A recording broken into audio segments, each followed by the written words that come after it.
Okay, alright. Update po tayo sa Kim Owana for today, guys. Overload na naman ang kilig ng mga fans kila Kim Cho at si Paula Avellino. Spotted na naman sila at rival nila sa Bislig City, guys. Kaya mga fans nila doon ay nag-aabang talaga sa kanila. Maraming mga fans po ang nag-aabang kila Paula Avellino at saka si Kim Cho. Haba? Sobrang welcome yung ginawa nila kina Paolo, guys. Ang daming overload na kilig factor sa mga facts. Ayon dito sa ating video, guys, ang nagsasabi na mas lalo gumanda at si Kim Cho sa ngayon dahil guys pagkalaban ni Paolo Avellino, guys. Aba, totoo naman po yan, guys, kapag yung partner mo naman ay maalaga talaga sa'yo. Kitang-kita mo naman dyan ang ebidensya. At lalong gumanda po si Kim Cho sa ngayon, guys. Kaya yung mga inggit-inggit dyan, ay pikit na lang kayo kasi wala naman kayong, kumbaga wala kayong may ibubuga kay Kim Cho. Dahil si Kim Cho po, kahit anong kanyang susuot, kahit anong kanyang gamitin, ay bagay pa rin sa kanya yung kanyang ginagawa o ginagamit, guys. Kaya maraming mga netizen po, guys, ay naaaliw kila Paula Avellino at saka si Kim Cho dahil hindi po nila pinapabayaan ng kanilang mga fans. Dadapon naman po tayo sa ibang issues, guys, na kung saan po ay spotted si Paula Avellino at saka si Kim Cho na nag-holding hands habang bumaba po sa sasakyan o sa van na kung saan po ay papunta sila sa Bislig City. Haba, nung nakita ng mga fans po na sobrang sweet ang dalawa, sinigawan po sila na I love Kim Pao. The best ang love team na Kim Pao. Yan po yung mga sigaw ng mga fans sa kanila, guys. Kaya maraming mga netizen po ang natutuwa sa galawan ng Kim Pao sa ngayon. Lalong-lalo na po yung kanilang mga management. At kung paayudan ng mga Kim Pao sa ngayon, guys, ay nakikita naman natin na may bago silang movie at start na po yung nilang set. Dun pa lang sa bago nilang movie, guys, nakikita mo doon yung galawan ni Kim Cho kay Paula Avellino na kapag nakikita niya na medyo naiinitan si Paolo, guys, nandyan po si Kim Cho na kumbaga is inasikaso po niya si Pao. Ganun po si Kim Cho kasweet sa kanyang mga ka-love team or sa kanyang boyfriend. Haba? Umarangkada na naman yung mga passers no nakita na ganun yung actingan ni Kim Cho kay Paula Avellino. Sabi na naman nito, guys, na bakit daw hindi man lang nila aminin sa publiko o sa kanilang mga fans. Kasi alangan daw ng mga fans, guys, is yung transparency. Pero wala naman tayong, kumbaga wala naman tayong masamang tinapay sa sinabi ni ate na ito dahil kung gusto lang ng iba si Kim Cho sa kanyang mga sinasabi, aba, hindi po siya, kumbaga, guys, hindi po siya yung tao na pwede natin patulan sa kanyang mga sinasabi, diba? Maraming mga netizen po ang umalma sa kanyang sinabi na gano'n, guys. At nung in-interview pa niya si Kim Cho, guys, hindi lang kasi masabi ni Kim Cho ng diretsahan ng kanyang pagtatanong na about nandun sa mga privacy. Pero parang sa atin bilang isang content creator or bilang isang fans ng Kim Pao, ay hindi naman lahat pwede natin tarunggad lalo't nung iyang mga tanong natin ay napaka-personal na bagay na. Medyo bigyan natin ng kumbaga is kung gusto mong malinawagan yung lahat ng gusto mo or kung gusto mong masagot lahat ng mga tanong mo is medyo lagyan mo din ng konting pakulo na huwag yung pasok tayo sa mga privacy. Kahit siyempre mga artista yan, guys, may mga privacy din sila yan na hindi din pwedeng malaman ng publiko. Respeto lang po sa privacy ba? Yun yung parang gustong banggitin ni Kim Cho sa kanya. Kaso nga lang, naisip ni Kim Cho na Hayaan mo na lang kung gusto niya akong ibas or kung gusto niya akong naiinggit siya sa akin din, deadma na lang yun. Kaya maraming mga netizen po ang galit dito kay ate kasi hindi niya alam po na yung kanyang pinagtatanong. At marami ding nag-post na kung mag-interview sila, hindi yung on the spot turingin mo yung about sa privacy ng isa't isa kasi nakakasakit naman talaga yun guys.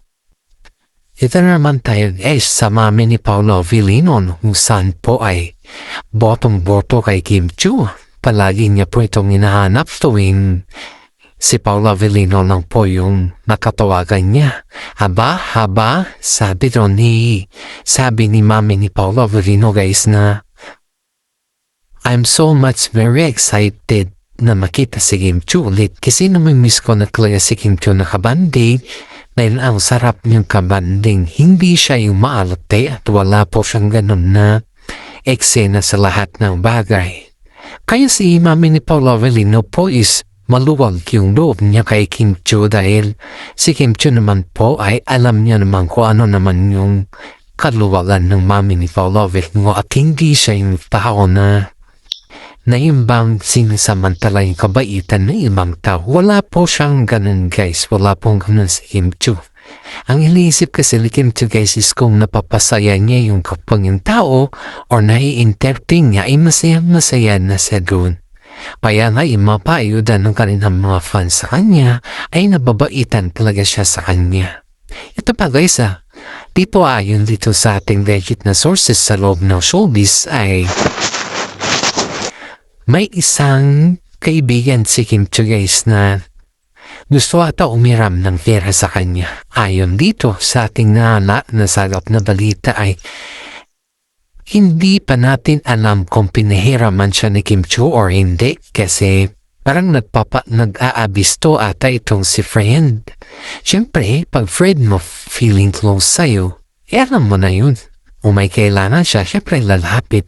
Pero pagdating sa kasiraan, doon na naman siya naiinggit kay Kim Chiu dahil yung mga kasiraan factor ba? Yung mga bagay-bagay guys na yung kailan yung nakakalam at tinuring ka ni Kim Chiu na tunay na kaibigan ay hindi mo nagagampanan yun dahil hindi ka lang napangpikyan sa gusto mo. Pero masyado itong mali guys kasi yung hindi lang, ewan ko lang dito guys, ewan lang natin kung nabigyan ba or hindi kasi yung cryptic post niya kasi guys ay nakarating na po kay Kim Chiu. Yung cryptic post niya kasi guys na tinuring kitang kaibigan pero tinalikuran mo ako ganun. Parang yung pakiramdam ng mga ibang tao guys na nakakaalam dun sa sekreto nila ni Kim Chiu na hihiram siya ng pera ay parang nabunyag that time na hindi ata siya pinahiraman. Pero dahil dun sa cryptic post ni guys is ang daming nambas sa kanya at sinabihan pa ito ng kanyang mga management. Pero itong galm po guys parang ina-allowed niya ata na mag-interfere ulit si Yan Lim kay Kim Chiu para sa ganun is masira ba yung mood ng dalawa sila Paolo Avellino at saka si Kim Chiu sa kanilang bagong project. Dahil may mga bagong project po ang Kim Po sa ngayon guys, bagong movie na napakaganda yung script. Siyempre sisikat na naman sila dahil babalik na naman sila sa tambalan at yun naman talaga yung inaabangan ng mga netizen sa kanila. Dahil dyan guys parang gusto ata ni Kern na ito na sirain na naman yung Kim Pao dahil sa kanyang mga kagagawan at yung pabalik-balik ni issue kila si Yan Lim at saka si Kim Chiu ay gusto na naman yung ilantad. Gusto niyang lapitan na naman ni si Yan Lim si Kim Chiu para kausapin daw guys. Yan yung nasagap natin na balita. Ewan lang natin guys kung binigyan siya ng advice or inadvisean siya ng kasama niyang nasa loob ng showbiz dahil sabi nila ayon dito sa ating legit na sources kinorner nila tong si friend na ito, kinorner nila para sa ganun ay taringin kung bakit siya nag-post ng ganun at binanggit pa talaga niya yung sikat na actress na may bagong movie. Yun kasi yung palatandaan guys na yung binabanatan niya dito ay si Kim Chiu. Wala nang iba dahil siya lang naman yung kaibigan ni Kim Chiu na yung very close niya dati. Pero at the end of the day ay dahil lang dun sa gusto niya na hindi napagbigyan ay parang sinisiraan niya na si Kim Chiu. Kaya maraming mga nagkasin po ang nagsasabi na hindi siya tunay na kaibigan kundi parang kinakaibigan niya lang si Kim Chiu dahil may kailangan siya guys. Kaya dito dito natin makikita yung katotohanan. Maraming mga netizen din po ang nagsasabi kay Kim Chiu guys na huwag niya nalang patulan ng taong ito kasi hindi ito nakakabuti sa kanya at yun naman po yung ginawa ni Kim Chiu guys na hindi naman ipinatulan ng taong ito dahil alam naman kasi ni Kim Chiu kung ano yung kanyang intention Kaya si Paolo Avellino po ay medyo kumbaga is sinabihin ata si Kim Chiu na hindi na lalapit sa taong ito dahil pag lalapit pa siya sa taong ito guys ay makikita natin dito guys na parang yung dating niya kasi ay parang for the views only or yung kasiraan ni Kim Chiu hindi na yung bang friends na friends wala nang ganun guys. Ang iisipin talaga ng taong ito guys is wala na talaga. Kaya inayaan na lang po nila Kim Chiu yan po yung nasa loob ng showbiz guys. Putok po na balita yan. Hindi lang po nila ina-update sa atin yan o sa inyo kasi yan po ay nasasalyap natin sa loob ng balita o sa loob ng showbiz. Pero ang kapanayan guys sa management dito ay sinabihan talaga siya. Ito naman tayo guys.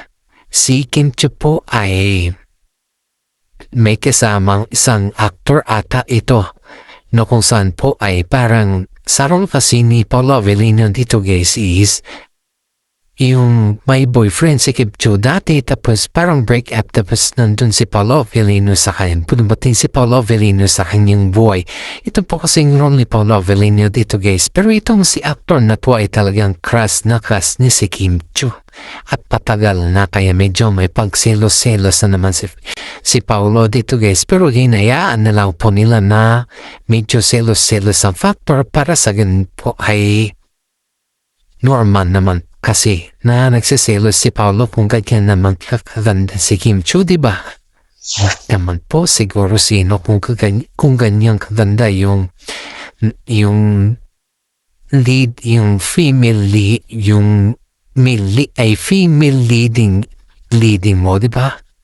Kaya sabi ng actor na to guys ay matagal niya ng class si Kim Chiu. Pero sabi naman ni Kim Chiu na ang crush is isang paghanga lang. Pero not yet this time, sabi naman ni Kim Chiu. Pero ang sabi niya, love daw ni Kim Chiu ang babe niya. So sino ba yung babe niya dito guys na sinasabi niya? Kundi si Paolo Avellino lang po kasing tawagan naman nila Paolo Avellino saka si Kim Chiu is babe. Marami na po nakakarinig yan at marami na po nakakanam yan na babe na po yung tawagan nila. Lalong-lalo na guys nung si Paolo Avellino po ay spotted sa labi na iniintay si Kim Chiu.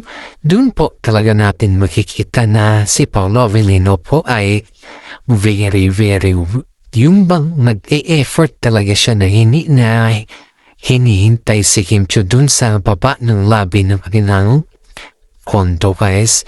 Ewan lang natin yes kung kondo ni Paolo Avellino yun or kondo ni Kim Chiu yun guys kasi hindi naman nabanggit kasi dito hindi kasi nabanggit ng ating legit na sources kung kaninong kondo yun. Pero yung hinala po natin dito guys is kondo po yun ni Kim Chiu dahil very near lang yung kondo ni Kim Chiu sa kanilang set Masyadong very convenient sa kanila. Yun naman kasi yung sabi ni Paolo Avellino sa kanyang interview guys na masyadong malapit yung condo ni Kim Chiu sa set nila kaya very convenient din kay Kim Chiu kung siya po ay nagtatrabaho. At at the same time po guys is may mga gamit din po si Paolo Avellino dun sa condo ni Kim Chiu kaya wala po tayong masabi kundi talagang ano na yung datingan nila, diba? Sabi pa nga ng iba is nagli-live-in na yung si Paolo Avellino at saka si Hinton.